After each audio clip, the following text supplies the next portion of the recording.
শকর বা কৃতজ্ঞতা বোধের যে চর্চা সেটা আমাদের সমাজে মাঝে মধ্যেই দেখা যায় না। একটা মানুষ আমাকে উপকার করেছে, সে আমার পাশে ছিল, যখন কেউ পাশে ছিল না সে পাশে ছিল, এই বোধটা নিজের মধ্যে আনা, এটা হচ্ছে প্রথম। কিন্তু আমাদের মাঝে মাঝেই সোসাইটিতে এমন দেখা যায় যে যে উপকার করছে তার পাশে থাকা বা তার কৃতজ্ঞতা প্রকাশ করা তো দূর, মানুষ তার ক্ষতি করে। কারো উপকার হলে সেই ফিলিংসটা ধারণ করার ক্ষমতা যার মধ্যে নেই, সে আল্লাহর কৃতজ্ঞতাও স্বীকার করতে পারবে না। যারা হচ্ছে শুকরিয়া আদায় করে, আমি তাদেরকে আরো নিয়ামত দান করব, তার নিয়ামত আরো বাড়িয়ে দিব, তার দুনিয়াবি নিয়ামত বাড়িয়ে দিব, আখিরাতে তার প্রতিদান তো আছে। ছোট একটা উপকার যে আমাকে করলো, তার সেই উপকারের বোধটাকে যদি আমি আমার মনে না আনতে পারি, আমার মধ্যে সেই বোধটা যদি তৈরিই না হয়, তাহলে আমি মানুষের প্রতিও কৃতজ্ঞ বোধ করতে পারবো না, আল্লাহর প্রতিও কৃতজ্ঞ বোধ করতে পারবো না।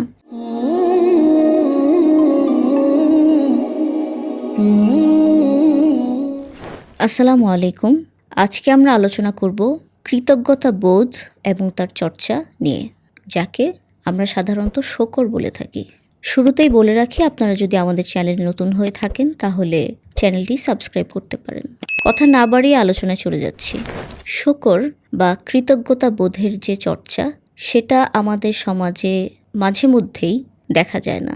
কারো কোনো ভালো কাজ যেটা আমার উপকার করলো, তার প্রতি কৃতজ্ঞ হওয়ার পরিবর্তে অনেক সময় আমরা তাকে খুব রূঢ় একটা মনোভাব দেখাই এবং তার থেকে দূরে সরে যাই, এরকমটা দেখা যায়। বেশিরভাগ ক্ষেত্রে এরকম হয় যখন আমরা খুব ভালনারেবল মোমেন্টে থাকি, খুব দুর্বল অবস্থায় থাকি, তখন কেউ আমাদেরকে সাহায্য করলো, এরপরে যখন আমরা সেই অবস্থাটা পার হয়ে যাই, তখন আমরা তার থেকে দূরে সরে যাই। আমাদের কাছে মনে হয় যে সে তো আমার দুর্বলতা জানে, তার কাছে থাকলে তো আমি ছোট বোধ করব, সে তো জানে যে আমি কিভাবে কান্না করেছিলাম, সে তো জানে যে আমি সারা রাত ঘুমাইনি, আমি তার কাছে গিয়ে গিয়ে কথা বলেছি, আমি খুব দুঃখিত ছিলাম, আমি খুব অসহায় অবস্থার মধ্যে ছিলাম। এখন আমি যদি তার সাথে থাকি তাহলে সে হয়তো আমাকে করুণার চোখে দেখছে। এই ধরনের একটা মনোভাব থেকেই অনেকে এরকম করে থাকেন সম্ভবত, যে উপকার করলো কোনো একটা সময়ে তার থেকে দূরে সরে যাওয়ার চেষ্টা। এটা কোনোভাবেই ভালো একটা গুণ হিসাবে ধরা যায় না, বা এটা একটা মানুষের যে স্বাভাবিক মানবিকতা বোধ সেটার বাইরের একটা কাজ হয়ে দাঁড়ায়। শকর মানে আসলে কি? শকরের যে ডেফিনেশন, তাতে 3টা ধাপ আছে। একটা হচ্ছে আমি আমার মনের মধ্যে সেই কৃতজ্ঞতা বোধটাকে ধারণ করব, যে একটা মানুষ আমাকে উপকার করেছে, সে আমার পাশে ছিল, যখন কেউ পাশে ছিল না সে পাশে ছিল, এই বোধটা নিজের মধ্যে আনা, এটা হচ্ছে প্রথম।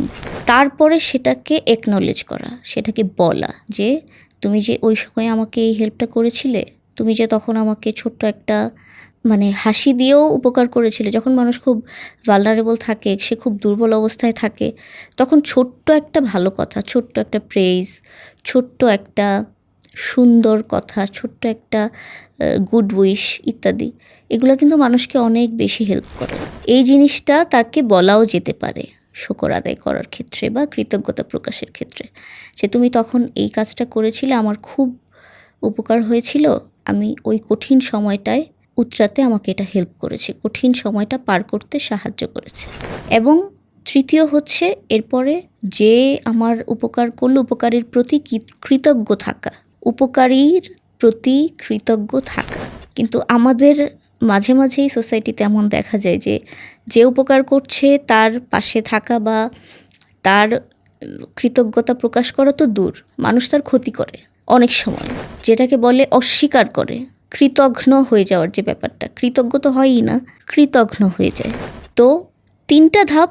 একটা হচ্ছে আমি আগে জানবো জিনিসটা, নিজের মনের মধ্যে বলবো যে আমি অমুক যে আমাকে এই কাজটা করলো সেটা আমার জন্য অনেক ফ্রুটফুল হয়েছে, সেটা আমার জন্য হেল্পফুল হয়েছে, আমি হেল্প পেয়েছি। তারপর সেটা তার কাছে অ্যাকনলেজও করা যেতে পারে এবং এরপরে সেই বোধটা ধারণ করে রাখা যেতে পারে এবং সেই কৃতজ্ঞতা স্বীকার করার মতো কোনো কাজও করা যেতে পারে, বা সে যে কৃতজ্ঞ সেটা প্রকাশ করার জন্য কোনো কাজও হতে পারে, অ্যাক্টও হতে পারে, অ্যাকনলেজমেন্টও হতে পারে, আর ফিলিংস তো হবেই ফার্স্ট।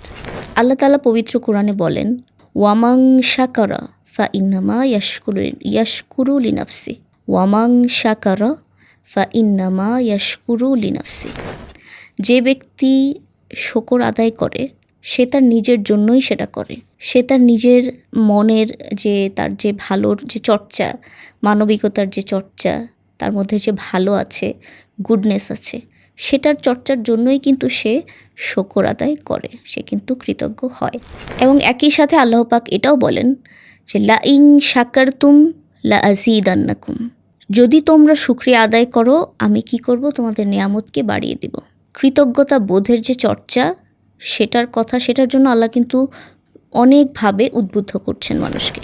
একে তো বলছেন যে যারা শুকর আদায় করে তারা সেটা নিজের জন্যই করে, সাথে এটাও বলছেন যে যারা শুকরিয়া আদায় করে আমি তাদেরকে আরও নিয়ামত দান করব, তার নিয়ামত আরও বাড়িয়ে দিব, তার দুনিয়াবি নিয়ামত বাড়িয়ে দিব, আখিরাতে তার প্রতিদান তো আছেই।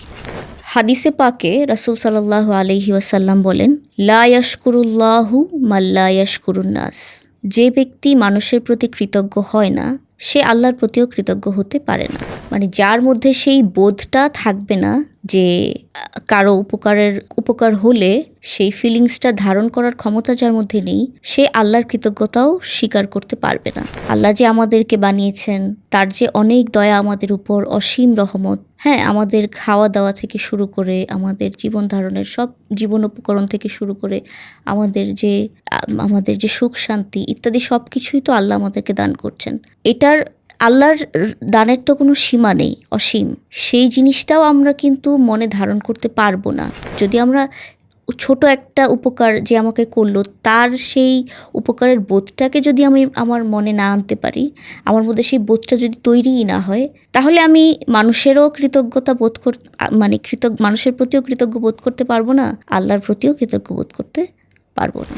সুতরাং আমাদের সবাইকে এই জিনিসটা, এই গ্র্যাটিটিউড, কৃতজ্ঞতা বোধের চর্চাটা খুব ভালোভাবে প্র্যাকটিস করা দরকার। এবং এটা আমাদের ইসলামের দৃষ্টিতে এটা আল্লাহ পাকের নির্দেশ, এটা হাদিসেও আমরা এই ধরনের নির্দেশনা পেয়ে থাকি যে যারা মানুষের প্রতি কৃতজ্ঞ হবে না তারা আল্লাহর প্রতিও কৃতজ্ঞ হতে পারে না, তাদের মধ্যে সেই বোধটা চর্চা ছাড়া আসবে না। আল্লাহ পাক আমাদের সবাইকে এই কৃতজ্ঞতা বোধের চর্চা করার তৌফিক দান করুন। ওয়া আখিরু দাওয়ানা আনিল হামদুলিল্লাহি রাব্বিল আলামিন। আপনারা যদি ভিডিওটি আপনাদের ভালো লেগে থাকে তাহলে শেয়ার করতে পারেন। আজকের মতো এখানে শেষ করছি। আল্লাহ হাফেজ।